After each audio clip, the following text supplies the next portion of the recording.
बिस्मिल्लाहिर्रहमानिर्रहीम। नाज़रीन, मैं हूं जावेद बलोच और उम्मीद है आप लोग खैरियत से होंगे। आज की सबसे बड़ी खबर और सबसे अहम खबर यह है कि साबिक DGISI लेफ्टिनेंट जनरल रिटायर्ड फैज़ हमीद को गिरफ़्तार कर लिया गया है, उन्हें हिरासत में लिया गया है और ISPR का ये कहना है कि उनके खिलाफ कोर्ट मार्शल की कार्रवाई का भी आगाज़ कर दिया गया है। फैज़ हमीद साहब पर जो है वो मुख्तलिफ़ किस्म के चार्जेस से टॉप सिटी पर कब्ज़ा करना, टॉप सिटी से मुतल्लिक जो है वो अपना इख्तियार इस्तेमाल करना, और ये सुप्रीम कोर्ट ऑफ पाकिस्तान ने हुक्म दिया था ISPR के मुताबिक, और ये इंक्वायरी इनिशिएट की गई थी टॉप सिटी के हवाले से, और फिर ये कार्रवाई आगे बढ़ती गई। और इससे पहले उन्होंने 29 नवंबर 2022 को वक्त से पहले अपने आप को रिटायर्ड करवा लिया था और रिटायरमेंट ले ली थी।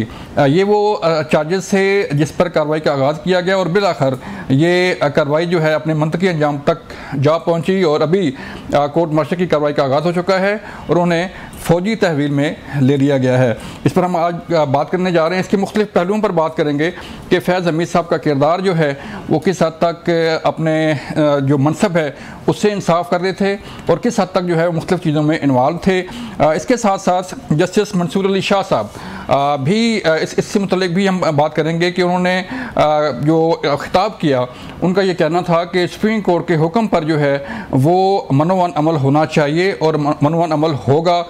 ये मैसेज जो है वो उनका क्या है, इस पर काफ़ी बहस की जा रही है कि लग ये रहा है कि सुप्रीम कोर्ट और हुकूमत के दरमियान जो है वो कोई टकराव होने वाला है, जिसकी खबरें आ रही हैं और जिसके मुतल्लिक मुख्तलिफ़ फोरम पर बात की जा रही है।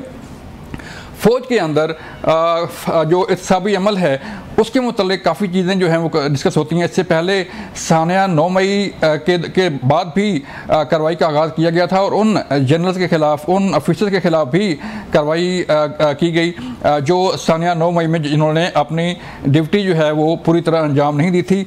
इस वजह से एक प्रेस कॉन्फ्रेंस के दौरान सहाफ़ी ने DGISPR से पूछा था इस इत्साबी अमल से मुतल्लिक, और 7 मई की ये प्रेस कॉन्फ्रेंस है। ज़रा सुनिए DGISPR जो है वो इस प्रेस कॉन्फ्रेंस में क्या कह रहे थे।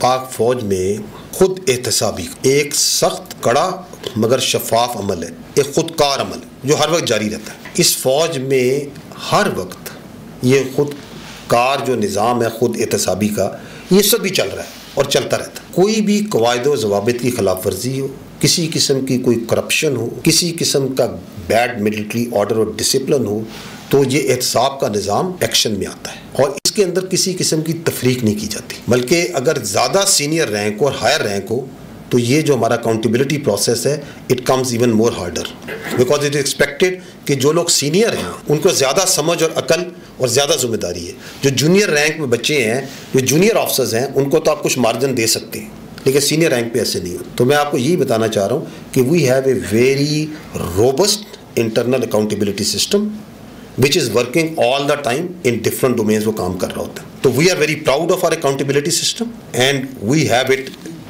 firmly on rooted। सिर्फ और सिर्फ important point to note also is this कि हमारा जो accountability system है ये इल्ज़ामात पे काम नहीं करता, ये हक़ाइक़ पे काम करता है। नाज़रीन, आपने DGISPR की प्रेस कॉन्फ्रेंस का वो पार्ट सुना जो 7 मई को उन्होंने ख़ुद इत्साबी के हवाले से जो है वो दिया था और उस सवाल का जवाब दिया था, जिसमें उन्होंने बड़ा तफसीली बयान किया कि फ़ौज के अंदर जो है अकाउंटेबिलिटी का तरीक़ाकार क्या होता है और फ़ौज किस हद तक अकाउंटेबिलिटी करती है। आज के इस प्रोग्राम में हम बात करने जा रहे हैं। हमारे साथ मेहमान होंगे खिलदास साहब मुस्लिम नून से, उनसे बात करेंगे। खिलदास साहब, शुक्रिया वक्त देने का। नदीम कुरैशी साहब जो है तहरीक इंसाफ इन्होंने हमें ज्वाइन किया है। नदीम भाई, आपका शुक्रिया वक्त देने का। खिलदास साहब, आज आपने खबर सुनी और पहले हम बात कर रहे थे सियासत किस तरफ जा रही है और सियासत में क्या होने जा रहा है, लेकिन इस खबर के आने के बाद जो है वो सारी खबरें पीछे रह गईं और ये बड़ी खबर जो है वो मुल्क के लिए, दुनिया के लिए कि पहली दफ़ा जो है किसी जनरल को, किसी साबिक DGISI को जो है वो गिरफ़्तार किया गया है, अपनी फ़ौजी तहवील में लिया गया है। तो किस तरह देख रहे हैं इस अकाउंटेबिलिटी को, किस तरह देख रहे हैं जनरल फैज़ के किरदार को? देखें, ये जो आज कार्रवाई हुई है और जो DGISPR की तफसीली प्रेस जो रिलीज़ आई है वो सारी आपने भी पढ़ी, हमने भी देखी, और ये सुप्रीम कोर्ट के हुक्म पे ये मामला हुआ है और उसके ख़िलाफ़ कार्रवाई की जा रही है। इससे पहले भी आपको याद होगा कि पाक फ़ौज ने खुद DGISPR ने आके कहा था कि हमने 9 मई के बाद खुद एहतसाबी का अमल शुरू किया है। इससे पहले भी चलता रहता है, मगर ज़ाहिर कहीं से ये आवाज़ उठती है कि फ़ौज जो है अपने अंदर एहतसाब नहीं होता है, सियासतदान का होता है, बाकी लोगों का होता है। तो जो मौजूदा क़यादत है या जो इदारे की जो पॉलिसी, उन्होंने हमेशा, जिस तरह आप कह रहे हैं कि जो अमल होता है मगर वो ज़ाहिर इतना पब्लिक नहीं होता जी। बाकी जहाँ तक फैज़ हमीद के किरदार की बात आपने की, वो किसी से ढका छुपा नहीं है। जो 2018 की इलेक्शन में उन्होंने किया जी, और जिस तरह एक प्रोजेक्ट लॉन्च करने में उसका इमरान प्रोजेक्ट जो उसने लॉन्च किया और जिस तरह उसको RTS बिठा के उसको सपोर्ट दी गई, ये सारी चीज़ें सियासी, हम भी उस पर तनकीद करते रहे हैं। तनकीद क्या, हमारे कायद नवाज शरीफ साहब की गुजरांवाला में आप तकरीर सुन ले, कभी भी उन्होंने फैज़ हमीद का नाम लिया था जी, फैज़ हमीद साहब करके कहा था। नवाज शरीफ साहब जब भी किसी मुखालिफ के लिए बात करते हैं तो, मगर ज़ाहिर है उन्होंने जब बात की थी तो उनके जो दास्तान थे, जो उनकी जो कुछ उसने किया था जनरल बाजवा साहब ने और जनरल फैज़ हमीद साहब ने, तो उस पर खुल के उसने उनके सियासी किरदार पर तनकीद की थी। और सिविल बालादस्ती की जब वो बात करते हैं, जब वोट को इज्जत दो की बात करते हैं, तो हर इदारे का काम है अपने डोमेन में रह के काम करें। जिस तरह ये डोमेन से निकल कर इसने काम किया, वो पाकिस्तान की जमहूरियत को जो इसने नुकसान दिया। तो मगर ये जो आज कार्रवाई हुई है, ज़ाहिर है एक जो केस चल रहा है, सुप्रीम कोर्ट ने हुक्म दिया है। बाकी जो मैं समझता हूँ आज फितने और फसादियों के लिए शोक का दिन है। अच्छा। और एक और बाप से वो महरूम हो गए जिन्होंने, फैज़ हमीद साहब बाप थे किसी के? ज़ाहिर है जनरल बाजवा साहब के लिए भी कहते थे हमारा बाप है। अच्छा। तो बाप वो बदलते रहते हैं, मगर मैं तो इसको भी बाप समझता हूँ, क्योंकि यही सारा बच्चों को संभालने वाला था, इन फसादियों को। तो अल्लाह करे सब जो उसके करतूत है, जो उन्होंने कारनामे किए जी, सब कि उसको एहतसाब के अमल से गुजरना उसको चाहिए। ठीक है, तहरीक इंसाफ से पूछते हैं। नदीम कुरैशी साहब, आप बताइएगा सर कि ज़ाहिर बात है आपने खबर देखी और ISPR ने बाकायदा अपनी प्रेस रिलीज में ये बताया है कि साबिक DISI लेफ्टिनेंट जनरल रिटायर्ड फैज़ हमीद को हिरासत में लिया गया है और उनके खिलाफ कोर्ट मार्शल की कार्रवाई का भी आगाज़ किया गया है। कैसे देखते हैं सर इस अहम खबर को? बिस्मिल्लाहिर्रहमानिर्रहीम। जावेद साहब, पाकिस्तान की जो अफवाज हैं उनका एक डिसिप्लिन होना, मुनज़्ज़म होना, मुहब्बे वतन होना, पाकिस्तान के हर चैलेंज को फ्रंट फुट पे आकर फेस करना दुनिया में किससे भी ढका छुपा नहीं है। और अफवाज पाकिस्तान का अपना एक खुदकार निज़ाम है। अगर सुप्रीम कोर्ट ऑफ पाकिस्तान के कहने पे कोई इंक्वायरी की गई और उस इंक्वायरी में फैज़ हमीद साहब के हवाले से कुछ शवाहिद मिले हैं, तो मैं नहीं समझता कि कानून को अपनी जगह खुद बनानी चाहिए। और मुझे एतमाद आज भी पाकिस्तान की जो पॉपुलेशन की अक्सरियत है, जिस एक इदारे पर भरपूर एतमाद करती है, वो पाकिस्तान की अफवाज है। मैं नहीं समझता कि बगैर किसी सबूत के इतना बड़ा स्टेप लिया गया हो। और मैं तो आज भी इस बात का कायल हूँ कि पाकिस्तान में जब तक टॉप के लोग, टॉप एलीट जो हमेशा अपने आप को कानून से बालातर समझते हैं, वो कानून के दायरे में नहीं आएंगे।